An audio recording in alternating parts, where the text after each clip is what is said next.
il s'en réjouit et les exhorta tous à rester d'un cœur résolu, attaché au Seigneur. Car c'est un homme bon, plein d'Esprit Saint et de foi. Et une foule assez nombreuse se joignait au Seigneur. Barnabas partit ensuite pour Tarse, afin de chercher Saul, et après, l'avoir trouvé, il le conduisit à Antioche. Pendant une année entière, ils participèrent aux réunions de l'Église et enseignèrent une foule assez nombreuse. Ce fut Antioche que pour la première fois, les disciples furent appelés chrétiens. C'est bien? Voyons, tout tombe. C'est l'automne qui arrive. C'est bien. Que Dieu vous bénisse ce matin à travers ce message. Prions ensemble. Notre Dieu, tu es le même hier, aujourd'hui, demain.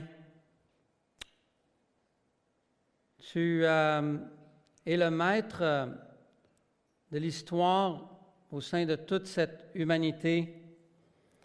C'est toi qui as dit, il y a plus de 2000 ans, je bâtirai mon Église. Et c'est ce que tu as fait, Seigneur. Et ton peuple ne cesse de croître, puisque chaque jour tu ajoutes à ton peuple ceux que tu appelles à toi. Nous te prions pour ta parole qui sera annoncée encore une fois ce matin. Qu'elle touche chacun là où tu as un appel pour chacun.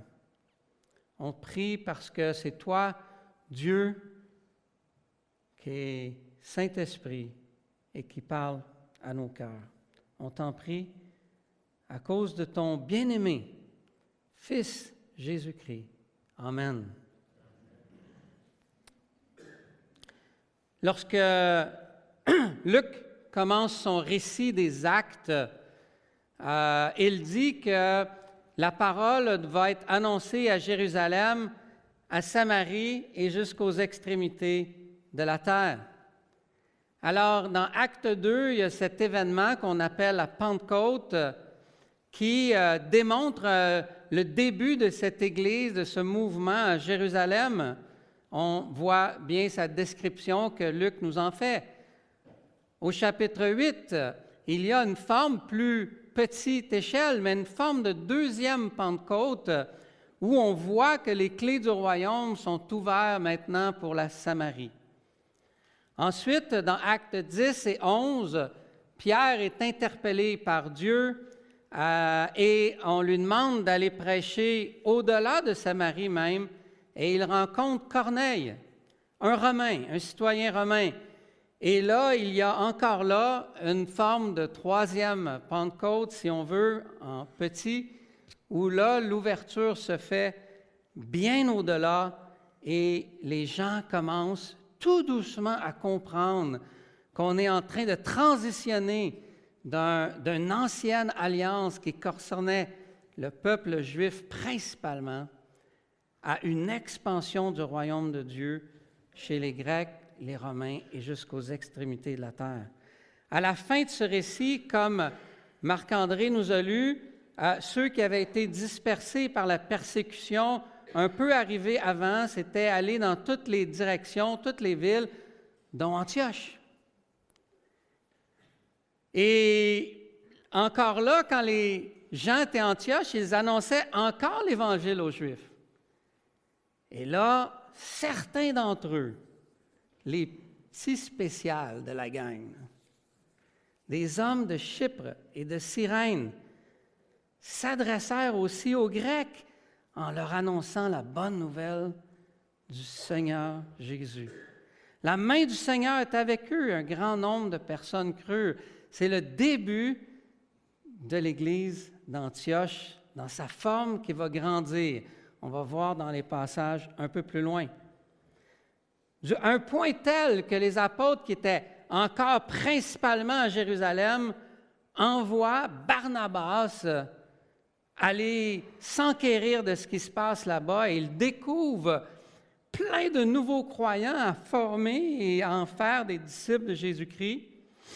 Et l'œuvre de Dieu grandit à un point tel, parce que là, on parle d'une foule, donc c'était nombreux. Barnabas se souvenait d'un gars qu'il avait rencontré auparavant, Paul. Il se rend à Tarse pour aller chercher Paul, pour avoir de l'aide avec lui. Ils vont travailler en équipe devant ce fruit, cette croissance que Dieu leur amène. Il l'amène à Antioche. On n'a pas le détail de la conversation entre les deux. Mais je ne sais pas si c'était comme Farel avec Calvin, genre si tu pars d'ici, la foudre de Dieu va tomber sur toi. OK, je vais rester. Mais du moins, Barnabas convainc Saul de le joindre. Et ce qu'ils vont faire ensemble pendant quelques années va être répété par eux, on va voir plus tard, en voyage missionnaire. Mais juste avant, on réalise que Dieu bâtit son Église. Des gens entendent la bonne nouvelle et sont ajoutés à une assemblée, une Église Antioche. C'est pourquoi j'aimerais vous amener un peu plus tard dans le temps et je vais revenir dans le milieu. Là, on est au chapitre 11, on va aller au chapitre 14. C'est un peu mêlant. On va finir avec chapitre 13, mais suivez-moi bien. Dans Actes chapitre 14, on voit le retour de Barnabas et Paul de leur premier voyage missionnaire. Et vous imaginez un instant que là, ils vont raconter leur voyage. Alors, tout le monde se réunit à l'Église. On est au verset 21 dans Actes 14. Et quand on... Imaginez un monde sans Internet, sans téléphone, sans Internet.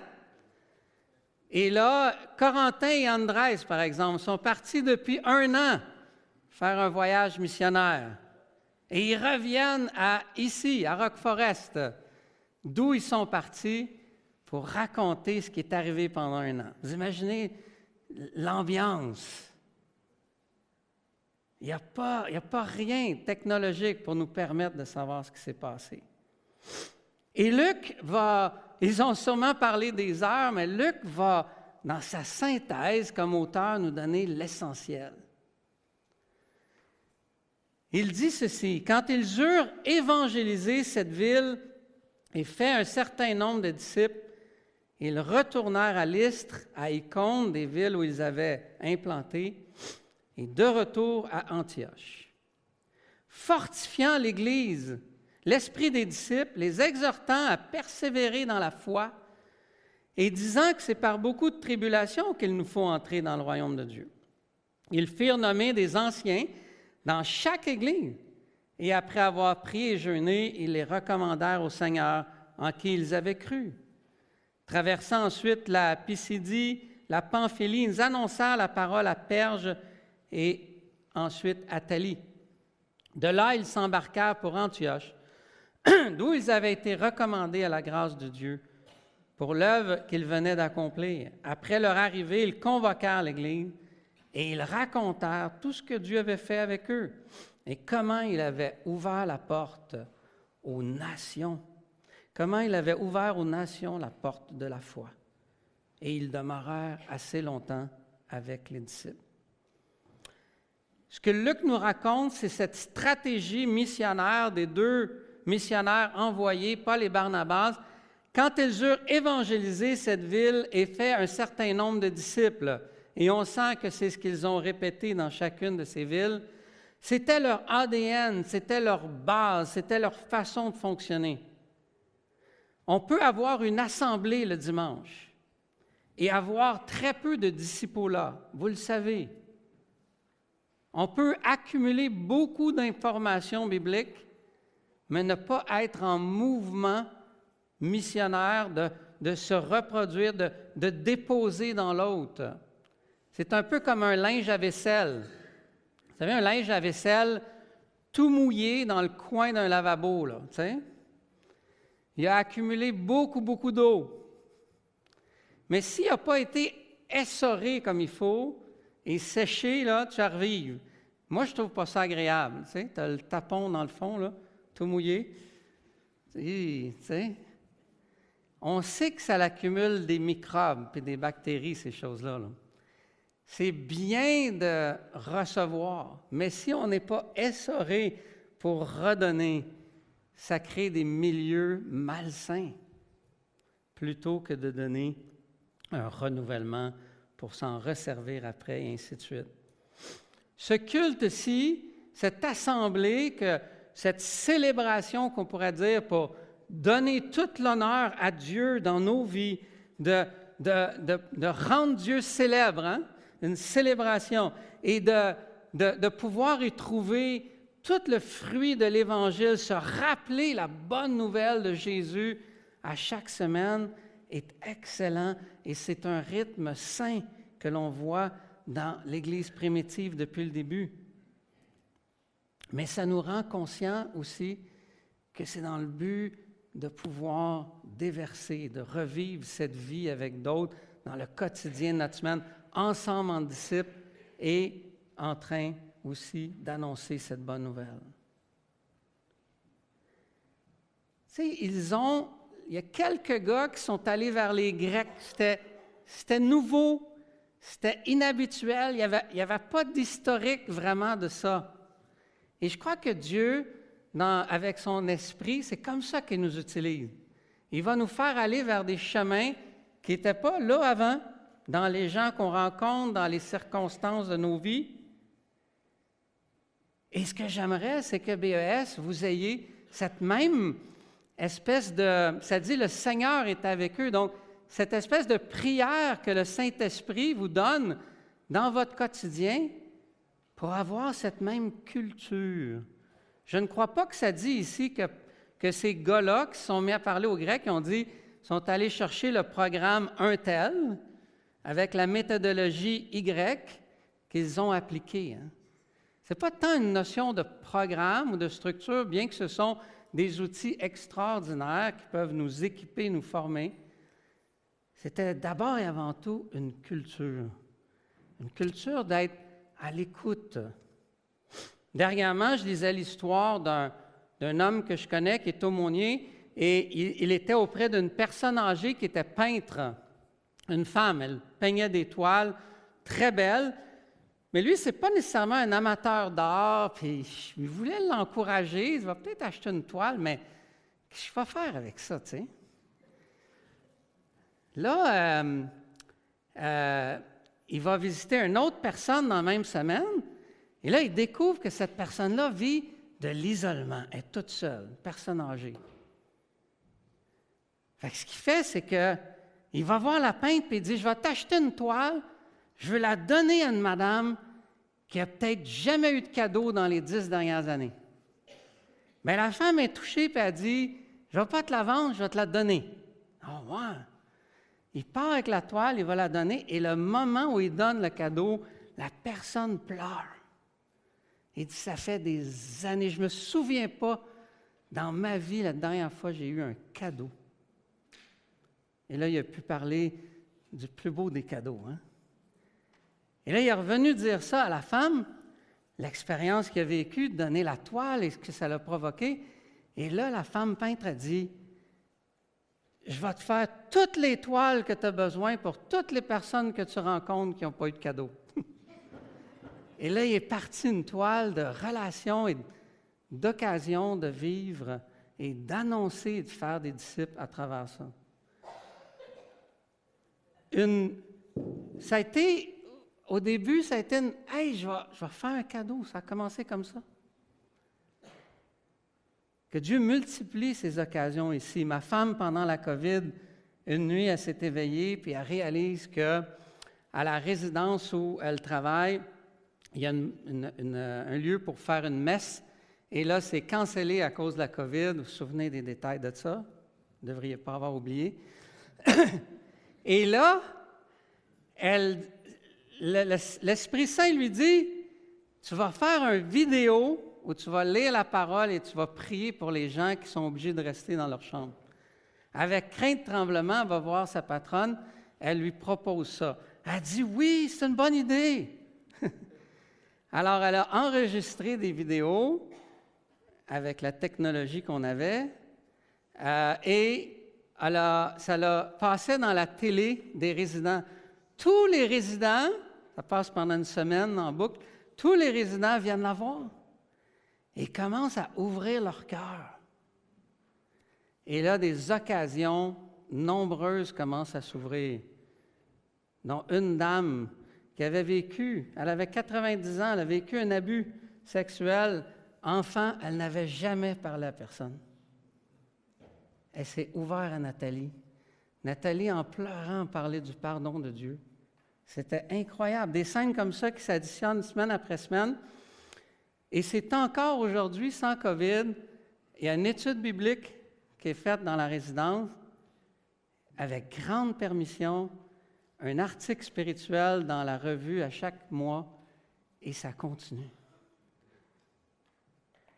Quand c'est une culture d'être sensible, pourquoi l'Esprit Saint? Parce que, en fait, l'Esprit Saint, il est missionnaire, lui. Comme le Père m'a envoyé, je vous envoie et je vous donne mon esprit. L'Esprit est missionnaire. C'est vrai, je disais, moi, je ne vois pas le Saint-Esprit dans ma vie. Es-tu en mission? Non, bien, c'est dommage, lui est en mission. Alors, une porte qui s'ouvre, un déclic inattendu, un événement. Prions que Dieu nous donne de les saisir et que ça devienne une culture. Et qu'ensuite, c'est Dieu amène quelqu'un à lui par la conversion, qu'on puisse faire des disciples, parce que ça dit, après avoir évangélisé et fait des disciples avec ceux qui se sont convertis. Au sein des tribulations qu'ils traversaient, leur persévérance au sein de celles-ci leur apprenait à marcher avec Jésus. Paul dit, ça ne va pas être un chemin sans obstacles. Il y aura des défis, des circonstances difficiles. Ça fait partie de l'élan missionnaire d'en vivre dans notre quotidien et Dieu va se servir de ça, comme Paul dit, pour amener les disciples à la maturité. Tim Keller disait ceci, « Si tu n'es jamais persécuté, c'est parce que probablement tu n'es pas en mission. Si tu es toujours persécuté, c'est probablement que tu manques de sagesse. » Intéressant, hein? On est, le sweet spot, c'est entre les deux, là.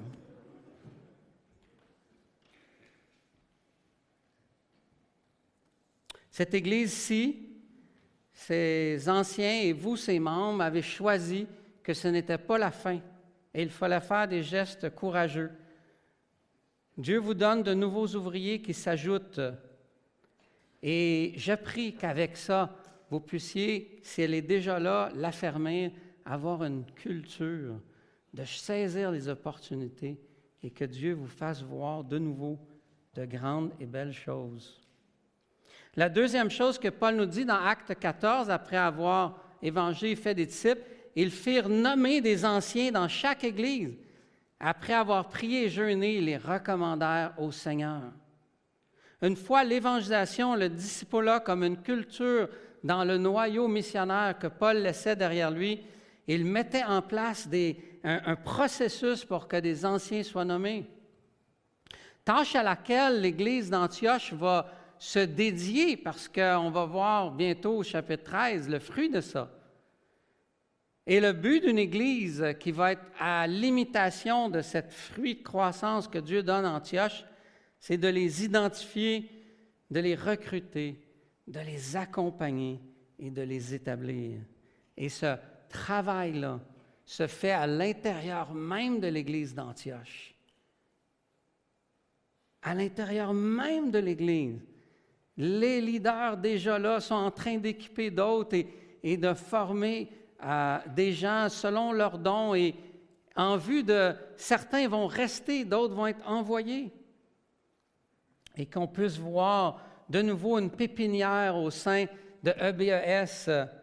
C'est d'ici que Jacques Alexianian est parti, il y en a peut-être qui étaient encore là ici dans la salle, qui est parti dans la ville de Hull. Et Hull a eu le privilège de voir 5 églises naître et des dizaines de leaders être formés et l'œuvre de Dieu s'étendre là-bas. D'ici, EBES, incroyable, hein? Que Dieu le refasse de nouveau. Et pour ça, pour faire ce travail-là, c'est là qu'on a ce bras de formation au sein de notre famille qui s'appelle Sembec. Et pourquoi Sembec? Simplement, je peux juste dire en une phrase, mais c'est parce que Sembec existe pour offrir à EBES le bon programme pour adapter aux candidats en formation, mouler pour votre candidat à vous, homme ou femme, selon le don et le rythme de croissance que Dieu veut donner à cette formation-là, selon le candidat. Et cela, non seulement moulé pour lui, mais au rythme de la croissance de ce candidat, cette candidate pour le service, et tout ça dans le contexte de EBES. C'est le milieu que Dieu a choisi pour que ses ouvriers puissent croître et apprendre. J'ai toujours dit ceci, si un jour j'ai à subir une chirurgie cardiaque, puis que le médecin me dit ceci, « François, tu vas être mon premier. » Aïe, aïe, aïe, aïe, aïe, aïe, aïe. Puis il dit, « J'ai lu des bons livres. » Ah là, ça serait pas cool, hein? On veut entendre qu'on n'est pas le premier, puis on veut aussi qu'il ait été longtemps dans un hôpital et longtemps dans une salle de chirurgie à apprendre des meilleurs et puis de s'être formé avant qu'il rouvre notre petit bedon à nous, là, tu sais. Mais je crois qu'Antioche était ça. Les meilleurs étaient là. Et Dieu s'est servi d'eux, de ces hommes que Dieu appelle et donne, et une pépinière. Ça nous amène à Acte 13. Je ne sais pas si ça s'affiche ou vous allez dans votre Bible papier ou Bible électronique. J'aimerais dire à l'apôtre Paul, « Hey Paul, les gens avaient leur Bible dans un téléphone. » Ça devait être vraiment incroyable pour lui d'entendre ça. Là, il aurait dit, « C'est quoi un téléphone? » Écoute, Paul, on a l'éternité pour s'expliquer ça. Mais sa réponse aurait été, « Quelle occasion missionnaire! Hein? Quelle occasion missionnaire! » Acte 13, verset 1, « Il y avait dans l'église d'Antioche des prophètes, des docteurs. Barnabas, ça on le sait depuis le chapitre 11.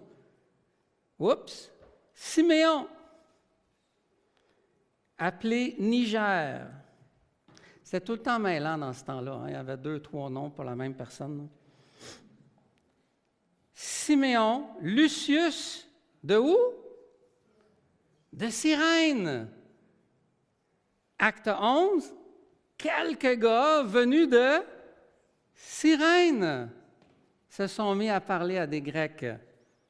Probablement une couple de ces gars-là sont ici leaders au sein de l'Église d'Antioche. Manahen, qui avait été élevé avec Hérode, le tétrarque. Et Saul. Donc, entre Barnabas et Saul, un paquet de nouveaux gars apparaît. Ils ont été formés à l'Église d'Antioche et ils sont en train de servir maintenant. Et pendant qu'ils servaient le Seigneur dans leur ministère et qu'ils jeûnaient, le Saint-Esprit dit, « Mettez-moi à part Barnabas et Saul pour l'œuvre à laquelle je les ai appelés. » Alors, après avoir jeûné et prié, ils leur imposèrent les mains et les laissèrent partir pour le voyage qu'on a parlé tantôt. Est-ce que Manahen et Lucius sont arrivés en parachute, hein, comme le toit s'ouvre ici, là, et tombe en parachute des ouvriers, toutes formées déjà, toutes prêtes. Puis là, le concierge dit, « Ah non, paquet de problèmes à nettoyer ça. » Non. C'est pas comme ça que Dieu travaille dans son champ que Luc décide d'écrire. Vous savez, 30 ans d'histoire d'Église, En 28 chapitres, c'est tout un exploit. Il fallut qu'il choisisse qu'est-ce qu'il allait écrire. Et il nous dit ça dans Acte 13. Non, ils ont été formés à l'intérieur. Ils ont grandi, ils ont appris. Ils ont appris pendant qu'ils servaient, ils apprenaient et grandissaient. Paul et Barnabas avaient non seulement cette culture de disciples-là, mais ils aussi avaient la culture de faire en sorte que d'autres puissent grandir. À un point tel que quand Dieu leur appelle de partir, les autres sont là pour continuer l'œuvre et prendre soin de l'Église d'Antioche qui leur a été confiée. Les fruits, Terry Cuthbert disait, un de mes prédécesseurs, les fruits sont dans la moisson. Les prochains pasteurs de BES sont dans la moisson. Et c'est en allant dans la moisson qu'on les voit venir à l'Évangile, on les accompagne en disciples-là. Et certains d'entre eux deviendront même ces Lucius et ces Manahen. Et notez aussi, pendant qu'ils priaient et jeûnaient, probablement, bon, je ne pense pas qu'ils étaient en train de prier à propos de leur bobo là, corporel, quoique c'est très noble de le faire, mais je crois qu'ils étaient en train de prier peut-être pour qu'est-ce que Dieu veut pour l'Église d'Antioche. Où est-ce que Dieu nous conduit? L'Église a grandi. On a une multiplicité d'anciens. On ne sait pas comment, de quelle manière, s'y est pris le Saint-Esprit, mais le Saint-Esprit leur a dit, Paul et Barnabas doivent partir pour le reste de l'Empire romain à conquérir. Je me dis toujours que ce moment-là a dû être très, très spécial. Depuis le début, Paul, et du moins Barnabas, depuis le jour 1, où Dieu a fait un œuvre, et Paul qui s'est ajouté. Et là, l'Église doit laisser partir ces deux gars-là. Je suis sûr qu'il y a une couple de gars de détail qui ont dû dire « c'est risqué, là. On va faire un plan de sécurité et de structure. Il faut organiser ça, là. » Et ils sont partis. Et on connaît la suite. Imaginez le nombre d'églises avec la même culture qui ont été implantées par ces gars-là en voyage missionnaire et qui vont porter du fruit. Et même Rome qui s'est fait sans Paul, et Paul veut aller les voir, et il rêve déjà de l'Espagne. On ne sait pas s'il s'est rendu. Mais tout ça est parti d'une église, Antioche, et qui avait une culture de disciples-là, et une culture de formation, et une culture d'envoi. C'est le plan de Dieu. Luc nous donne le mécanisme au cœur de Jésus avec son esprit. Faisons un jeu de mots ici pour mon ami Simon-Pierre. Admettons que Simon-Pierre, c'est deux personnes. C'est Simon et Pierre. OK? Et ces deux personnes, Dieu leur dit de les envoyer de BES pour aller implanter près de la rivière là-bas une nouvelle église. Et à un autre duo, un autre Simon, un autre Pierre, de dire « Hey, il y a une église qui a besoin d'aide là-bas, puis il faut aller les revitaliser. Ils ont besoin d'aide. » Oui, le Saint-Esprit leur dit « Envoie ces deux gars-là pour aller les aider. » Et c'est là qu'à la lumière d'un beau hub d'aviation missionnaire, on peut commencer à desservir les villes autour et les quartiers et les régions comme Dieu les voudra, et de revivre ensemble Actes 11 à 14 ici à Sherbrooke, parce que c'est le même Dieu, hier, aujourd'hui et demain, c'est la même déclaration, je bâtirai mon Église, et je crois que Luc nous donne ici un blueprint de quelque chose que Dieu veut faire. Pendant qu'il priait, je souhaite que EBS soit en prière pour une culture de disciple-là, une prière pour une culture de formation, en prière pour une culture d'envoi. en prière pour jusqu'à temps que Dieu vous dise, bien, lui il est installé ici, puis lui, un jour, il va partir là-bas, puis ainsi de suite, pour que l'Église rayonne. Et que ça se rende, au lieu de Jérusalem, ça se rende, la nouvelle nous parvienne jusqu'à Montréal, et que les églises de Montréal se réjouissent aussi de ce que Dieu fait à Sherbrooke. Tout cela ne fut possible que sur la base d'une seule chose. Au tout début de Acte 11, les mots qu'on a lus, c'est « après avoir évangélisé ». Ce mot « évangile », annoncer l'Évangile, on pourrait dire de bonne nouveliser, ça se dit moins bien en français, mais d'annoncer, de raconter cette bonne nouvelle. Dans Luc chapitre 8, quand Jésus guérit un démoniaque qui est là sur une île, et lui, il veut, une fois qu'il a connu Jésus, la bonne nouvelle, il veut suivre Jésus. Et Jésus lui dit, non, non, non, non, non. Toi, tu vas rester local. Tu vas aller raconter à tous ceux que tu connais, tous ceux qui sont sur l'île, ce que Jésus a fait pour toi. Et Jésus a pris le temps de l'instruire, et ensuite il l'a quitté. Cette bonne nouvelle, lorsqu'on la reçoit, nous amène à l'apprécier et parce que l'adoration existe, la mission existe. Un ne va pas sans l'autre et c'est lié à cette bonne nouvelle qu'on entend. Une bonne nouvelle, on veut la répandre, comme vous le savez. Quelle est cette bonne nouvelle qui a permis toute cette base et cette activité de Jérusalem jusqu'à Antioche et jusqu'aux extrémités de l'Empire? Le Seigneur Jésus-Christ a quitté le ciel pour vivre une vie d'obéissance parfaite ici-bas sur terre, jusqu'à mourir dans la souffrance sur la croix.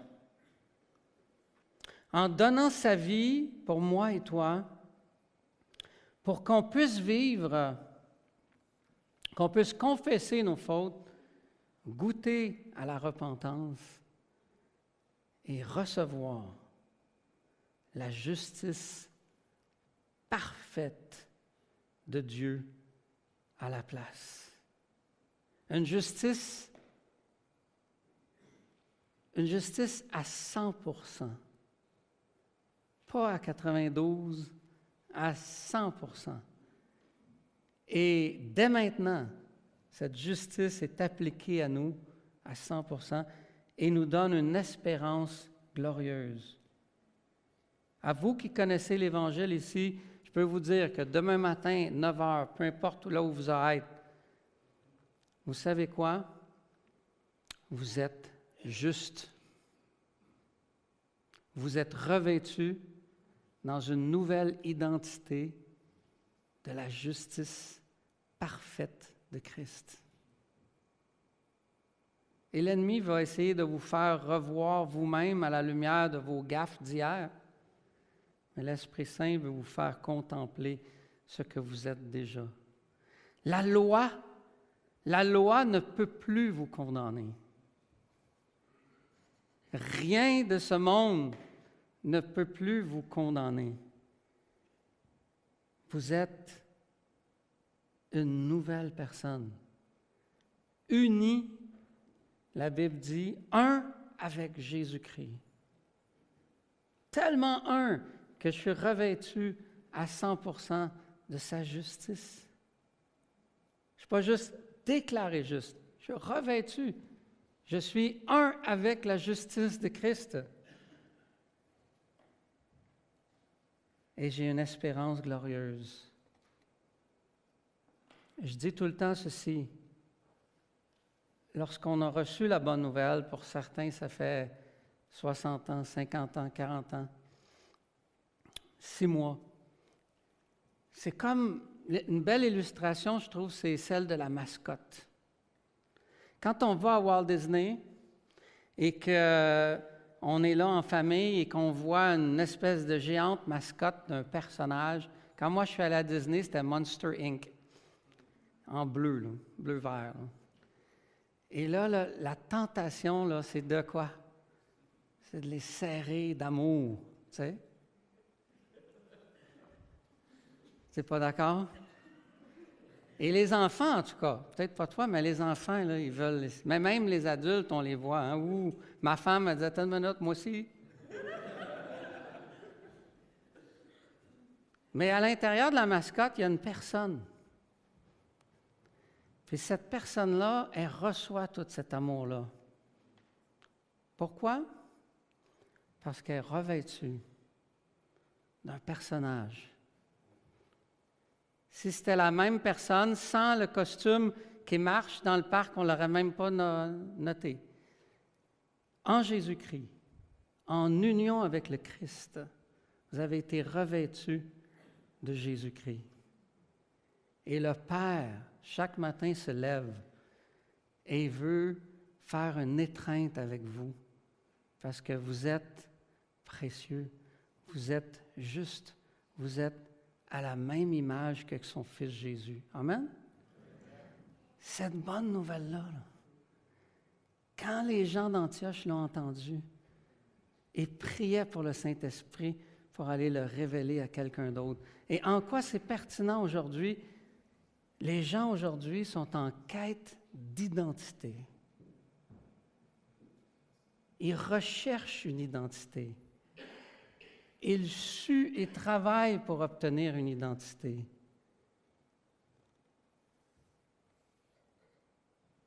Et le Saint-Esprit vous envoie ici à BS pour aller dire à un autre qu'ils peuvent recevoir gratuitement une nouvelle identité qui leur est donnée, qui est infaillible, qui est parfaite, qui est éternelle, dans laquelle ils peuvent trouver un repos de l'âme pour toujours.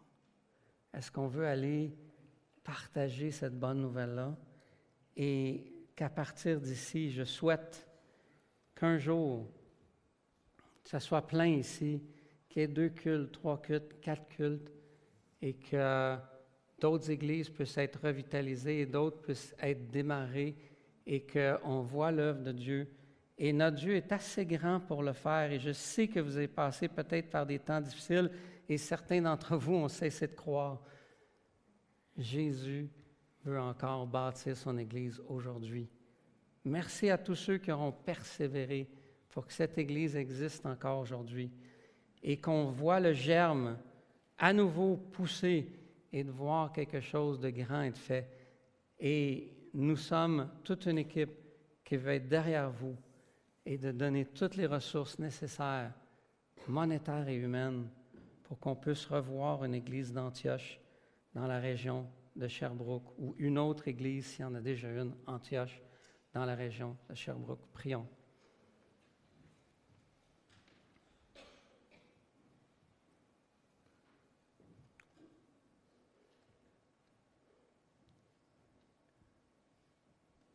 Seigneur, quand je regarde aux hommes, les êtres humains, nos défis, nos luttes, on pourrait croire que tout est fini. Mais il suffit que tu souffles de ton esprit et qu'on puisse revoir plein de fruits réapparaître. Et avec la culture de l'Église d'Antioche qui serait répétée, de voir tellement de belles choses. Parce que quand tu le veux et au moment que tu veux, tu puisses nous faire voir ta gloire à travers cette belle promesse de bâtir ton Église et à travers cette belle promesse qui dit « Je suis avec vous tous les jours ». Eh bien, pour cette semaine, Seigneur, quels sont les Grecs, les portes préparées par toi que tes enfants peuvent saisir à travers l'amour, à travers cette offre de nouvelle identité en Jésus-Christ qui nous renouvelle corps, âme et esprit et qui est si merveilleux. Nous te prions pour ton œuvre ici, nous te prions pour ta gloire. Nous existons Éphésiens 1 nous dit pour célébrer ta gloire. Et on veut célébrer ta gloire encore ici, cette semaine et les semaines à venir. Nous t'en prions, Seigneur Jésus. Amen.